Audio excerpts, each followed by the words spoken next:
সুন্দর খুঁজিয়া যৌবনে করো সুন্দর স্বামীর করণ, একজন মানুষের ভজন। সুন্দর সাজিয়া সুন্দর খুঁজিয়া যৌবনে করো সুন্দর স্বামীর করণ, একজন মানুষের ভজন। সুন্দর সাজিয়া সুন্দর খুঁজিয়া যৌবনে করো সুন্দর স্বামীর করণ, একজন মানুষের ভজন। রে সুন্দর সাজিয়া সুন্দর খুঁজিয়া যৌবনে করো সুন্দর স্বামীর করণ, একজন মানুষের ভজন। ছোট গানের সময় ছোট পালা হইল গুরু এবং শিষ্য। আমাকে দেওয়া হলো গুরুর ভূমিকায় কথা বলার জন্য। কি বাবা, তবে কর্তা পক্ষ বলছে কথা কম হইব, পেশালো কম হইব, গান বেশি হইব নাকি? কি ঠিক আছে নি? আজকে গান গাইতে এসেছিলাম কিন্তু কপালটা খারাপ, আমাকে সেটিং করতে একটু দেরি হয়ে গেছে। কি ঠিক না? এখন সব ঠিক আছে, লাগলে গান দিন 10টা পর্যন্ত গাই দেব, অসুবিধা নেই আপনাদের। আরে আজান দিয়া নামাজ পড়ে হের পরে এক পালা গাই দেব। কি ঠিক আছে নি? আপনারা কেউ যান না। গুরুর চরণ কর্মকার বাড়ি, সুন্দর অলংকার গরি, সুন্দর কণ্ঠে তোমার করিও ধারণ। ওরে করিও ধারণ, আইরে করিও ধারণ। গুরুর চরণ কর্মকার বাড়ি, সুন্দর অলংকার গরি, সুন্দর কণ্ঠে তোমার করিও ধারণ। ওরে করিও ধারণ, আইরে করিও ধারণ। ওরে সুন্দর কলঙ্কের হার কণ্ঠেতে পরো এবার। ওরে সুন্দর কণ্ঠের হার কণ্ঠেতে পরো এবার। ওরে সুন্দর কলঙ্কের হার কণ্ঠেতে পরো এবার, সিংহারে করে নাও স্বামীর মোহিনী ধারণ গো। সুন্দর সাজিয়া সুন্দর খুঁজিয়া যৌবনে করো সুন্দর স্বামীর করণ, আমার গুরুর ভজন। ওরে সুন্দর সাজিয়া সুন্দর খুঁজিয়া যৌবনে করো সুন্দর স্বামীর করণ, একজন মানুষের ভজন। এই সুন্দর সাজিয়া সুন্দর খুঁজিয়া যৌবনে করো সুন্দর স্বামীর করণ, একজন মানুষের ভজন। শিশুকালে বিয়া বসে শুধু মনে রঙ্গ রসে, যৌবনে বিয়া বসে পাইতে রমণ। ওরে পাইতে রমণ, আইরে পাইতে রমণ। যেমন শিশুকালে বিয়া বসে শুধু মনে রঙ্গ রসে, যৌবনে বিয়া বসে পাইতে নারীর মন। ওরে পাইতে নারীর মন, আইরে পাইতে নারীর মন। আবার বুড়া কালে নিকা বসে মরণেরই হাই ওরে হুতাছে। বুড়া কালে নিকা বসে মরণের হাই হুতাছে। আবার বুড়া কালে নিকা বসে মরণের হাই হুতাছে, কোন দিন যেন সমনে সে করে নাই বন্ধনে গো। সুন্দর সাজিয়া সুন্দর খুঁজিয়া যৌবনে কর সুন্দর স্বামীর করণ, মানুষের ভজন। ওরে সুন্দর সাজিয়া সুন্দর খুঁজিয়া যৌবনে করো সুন্দর স্বামীর করণ, একজন মানুষের ভজন। রে সুন্দর সাজিয়া সুন্দর খুঁজিয়া যৌবনে করো সুন্দর স্বামীর করণ, একজন মানুষের ভজন। আমাদের পালা হলো গুরু এবং শিষ্য। মানুষ কেন গুরুর কাছে যায় বাবা, একটা প্রশ্ন করলাম আপনাদের। বাড়ান লাগবে না তো, কিচ্ছু বাড়ান লাগবে না, অনেক ভালো আছে। গান হলে আস্তে আস্তে গাইতেছি, 4 নাম্বার। কারণ হলো এই আমাকে বয়তিরা শীতকালে গান গেয়ে অভ্যস্ত, বুঝছেন? শীতের মধ্যে 10 দিন গান গেলে গলা ভাঙে না, আর গরমের দিনে 2 দিন 3 দিন গান গেলে আর কথা কম যায় না।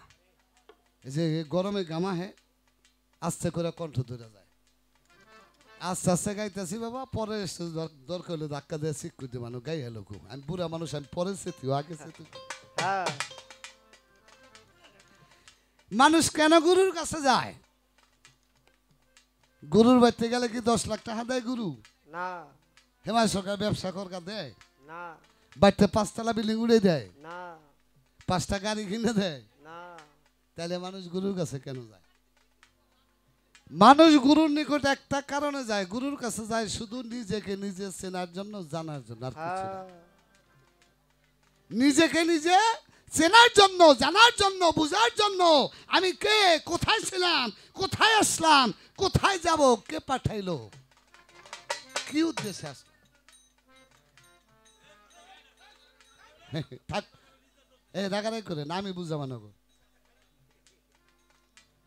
এই পোলাপানের কথা কইলে আপনারা কিছু কইলেন, আমি কতক্ষণ দেখব, পরে একটা কিচ্ছা কোমর এমনি থেমে যাবো গা।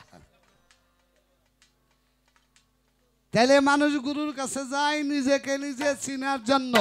হাদিস কুদসির মধ্যে এসেছে, মান আরাফা নাফসাহু ফাকাদ আরাফা রাব্বাহু, যে তার নিজকে নিজে চিনলো, যে তার নিজের নফসকে চিনলো, সে তার রবকে চিনলো।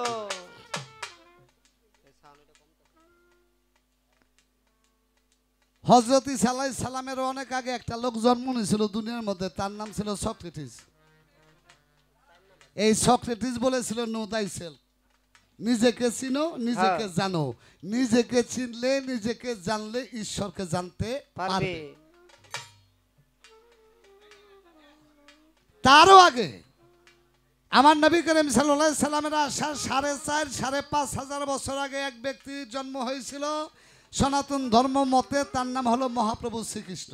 এই চা ভাই আস্তে আস্তে দিবেন, দিয়া যাবেন, ওরা খাইয়া সাবা করবো। সেই মহাপ্রভু শ্রীকৃষ্ণ বলেছে তার গীতায়, আত্মানং বৃদ্ধি, আত্মানং বৃদ্ধি, আত্মাকে জানো, আত্মাকে চিনো। আত্মাকে চিনলে, আত্মাকে জানলে সৃষ্টিকর্তাকে জানা যাবে। আমার নবী করিম সাল্লাল্লাহু আলাইহি সাল্লাম বলেছে, মান আরাফা নাফসাহু ফাকাদ আরাফা রাব্বাহু, যে তার নিজের নফসকে চিনলো, সে তার রবকে চিনলো। তাইলে বাবা, মানুষ গুরুর কাছে কেন যায়? নিজেকে নিজে চেনার জন্য, জানার জন্য, বুঝার জন্য। এই একটাই কারণ। এখন গুরু কাহাকে বলা হয়? যে নিজের গুরুত্বপূর্ণ বস্তু রক্ষা করিয়া, কথাটা খেয়াল করে শুনবেন, যে নিজের গুরুত্বপূর্ণ বস্তু রক্ষা করিয়া অন্য যে কোনো মানুষের গুরুত্বপূর্ণ বস্তু রক্ষা করাইতে পারে, তাহাকে বলা হয় গুরু। এমনি মানুষ গুরু ধরে না। যে নিজের গুরুত্বপূর্ণ বস্তু রক্ষা করিয়া অন্য যে কোনো মানুষের গুরুত্বপূর্ণ বস্তু রক্ষা করাইতে পারে, তাহাকে গুরু বা পীর বা মুর্শিদ বা শায়েখ বলা হয়। তাইলে বাবা, প্রত্যেকটা মানুষের গুরুর কাছে যাওয়া উচিত।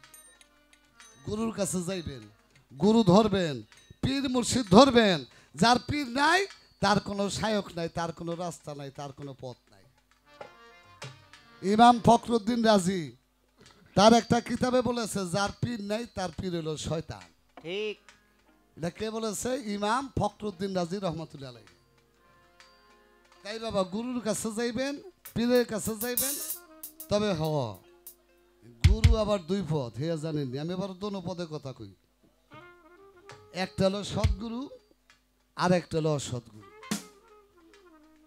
সদ্গুরুর কাছে যদি কারো জীবন বিসর্জন হয়, তার মানব জীবন ধন্য হয়। আর অসৎগুরুর কাছে যদি কারো জীবন বিসর্জন হয়, তার মানব জীবনটা ধ্বংস হয়।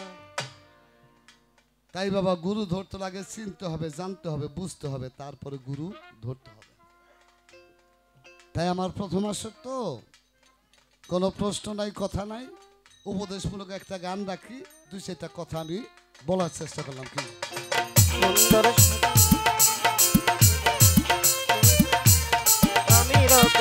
একজন মানুষের ভজন, সুন্দর সাজিয়া, সুন্দর খোঁজিয়া, যৌবন কর সুন্দর স্বামীর কর, একজন মানুষের ভজন।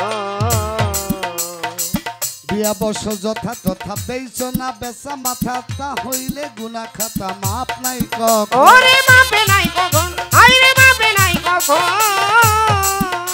তুমি 7 বছর যথা তথা বেইছো না বেচা মাথা, তা হইলে গুনা খাতা মাপ নাই কখন। ওরে মাপে নাই কখন, আইরে মাপে নাই কখন। তুই কোথায় ছিলি, কোথায় যাবি, কার সেবা দান কারে দিবি। ওরে কোথায় ছিলি, কোথায় যাবি, কার সেবা দরকারে দিবি। কোথায় ছিলি, কোথায় ছিলি, কোথায় যাবি, কার সেবা দান কারে দিবি। কলুর কালের বলদ হবে জনমের মতন। এই সুন্দর সাজিয়া, সুন্দর খুঁজিয়া, যৌবন কর সুন্দর স্বামীর কর, একজন মানুষের ভজন।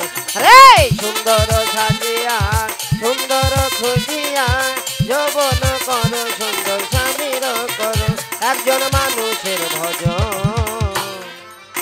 আব্দুর রহিম কয় ভাবিয়া শোনো শোনো প্রাণপ্রিয়া মোহর বাঁধিয়া দিও তোমার ওই চরণ। ওরে তোমার ওই চরণ দিও তোমার ওই চরণ। ভেবেই আব্দুর রহিম কয় ভাবিয়া শোনো শোনো প্রাণপ্রিয়া মোহর বাঁধিয়া দিও তোমার ওই চরণ। দিও তোমার ওই চরণ দিও তোমার ওই চরণ। আবার অজেচ্ছা কয় বারে বারে বোকা রহিম কই তোমার। ওরে অদেশা কয় বারে বারে বোকা রহিম কই তোমারে। অজেচ্ছা কয় বারে বারে বোকা রহিম কই তোমারে। সানো যতা শুনো জোরে রাখো সর্বক্ষণ গো। এই সুন্দর সাজিয়া সুন্দর খুঁজিয়া যৌবনে করো সুন্দর স্বামীর করণ। একজন মানুষের ভজন। আরে সুন্দর সাজিয়া সুন্দর খুঁজিয়া যৌবন করো সুন্দর স্বামীর করণ।